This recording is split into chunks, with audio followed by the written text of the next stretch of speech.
question, ma'am. None of the aldermen here begrudge the firefighters and their families. We all have greatest respect for their work and the lives that they put at risk every day in the city of St. Louis. What you saw here, though, was it in favor or for the benefit of the taxpayers? Because the president has already come to an agreement with the firefighters. The taxpayers weren't in that room. I don't know what law school the president of the Board of Aldermen went to. I don't know what law school his chief of staff went to. What I do know is Alderman Schmidt, myself, and many other people down here are licensed and practicing lawyers. I'm also a licensed and practicing certified public accountant. You cannot be afraid of being sued, because that is the intimidation that has worked for many, many years. The final point on that, we were very respectful, and we would expect that you would offer us the same courtesy that everybody else offered President Reed. That as you go forward, you cannot be intimidated by lawyers, both here in government or in private life.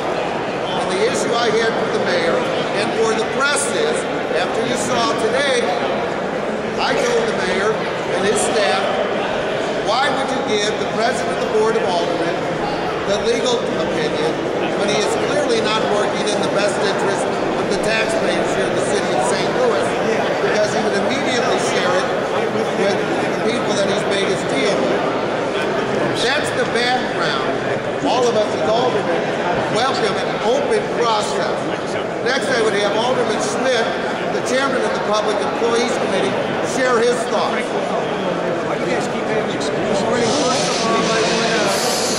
want to give my congratulations to the fire department, Local 73 and fire, for beginning a process that has been long overdue to try to work together. The mayor's office and fire Local 73 have worked together in negotiations.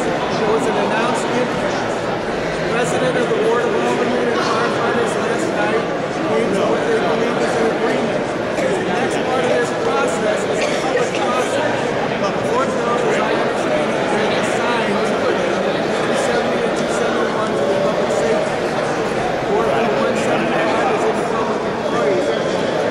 Hopefully what we will do is have an open process where taxpayers, our great firefighters, our great employees of the city of St. Louis, and everyone have an opportunity to discuss these matters and come to a resolution of these issues. The best place for this to occur, obviously, is at the bargaining table. The second best place sometimes is in court. The third best place is in the democratic process here at the Board of Aldermen. And the worst place is probably out in the street. So we hope that we will continue this effort together to come to a resolution so that we have a sustainable pension system that rewards the efforts of the firefighters and also takes into account the taxpayers' interest in all of that. So that's what I have to say today. I hope this all works my best. Thank you very much. We have a number of aldermen that are with us here today, and we are willing to answer any questions anybody from the press would have.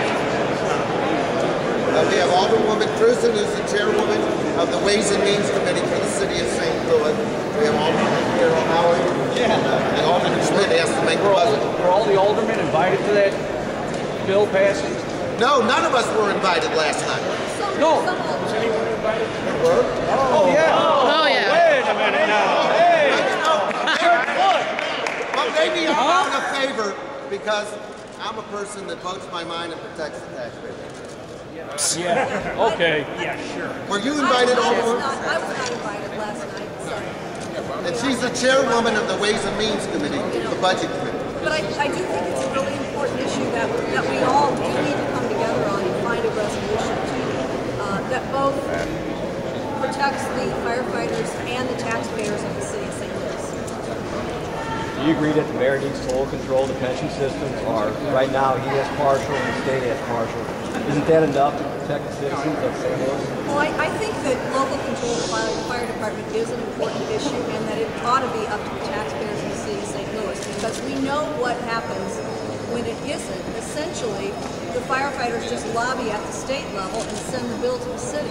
You guys can vote any bill down from the state. You guys can control For it. example, the residency bill. You guys, it stopped. It never passed. You guys didn't vote to pass the residency bill, did you? But the key thing, I think all of us disagree. I don't want. Can we answer it? You guys didn't pass that residency bill in the Board of Aldermen. And so do firefighters live in the city now? Yes, we do. Yes, we do. We always have. And my question is, what scares us is, in the bill 270 and 271, page 49 says you can terminate that pension plan at any time, which means a year from now, you can sit there and say, this is not working out, we're going to scrap the whole plan and this is what we're going to do. That's what we're scared of, losing our whole pension plan. Well, and you know what? I think that's a really valid concern that we ought to get worked out in those bills. I do think that's a very valid concern. Of course firefighters should have a pension plan. We have a pension plan, but you can terminate it at any time the way those bills are written.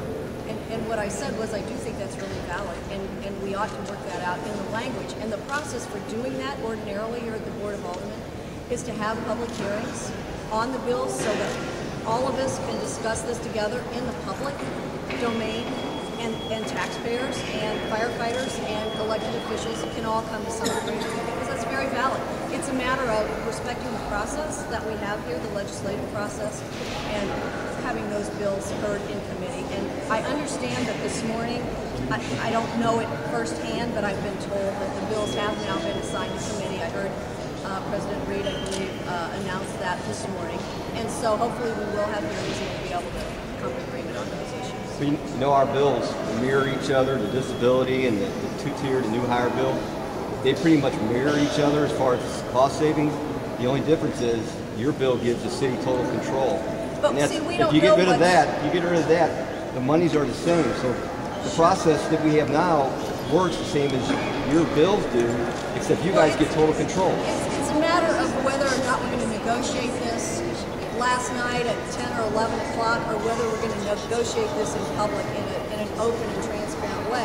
I really don't know what your bill says. I just asked President Reed's Chief of Staff, Tom Shepard. He was passing this out to the press, and I asked him if I could have a copy of this, and he said, "Are you the press?" I said, "No, just an alderman."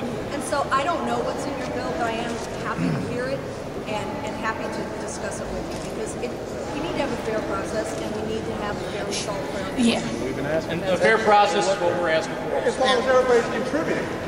Excuse us for our mistrust of your city process when you've already shown that you underfunded our pension. Without consulting us, you just decided we're going to stop. We're going to make you take us to court. Well, I'll address that issue. I do want to make sure that we clearly understand, and maybe the Alderman and I disagree on an issue. We do not want control of your pension funds. We do not want. Take it out of the bill then. We do not want. What we do have to have ability is to control the financing, how much the benefits are that come out the back end. We don't want to announce. We don't want to appoint the trustees. I wouldn't trust City Hall running the pension myself. I wouldn't want the future politician. But we want the ability to make sure that we can pay what we can afford going forward. Do you think it's fair that the contributions, like for this year, you've added back pay penalties to that yearly contribution? We'll go over each of inflated by about $10 million, but that's what you tell the press. In light of the misrepresentations, you can see why we don't trust you. Well, in light of the misrepresentations in the press, you can see why it's difficult for us to trust you to have any control of our pensions. Well, and I told you, I don't want control. I don't think any aldermen or I don't think the city people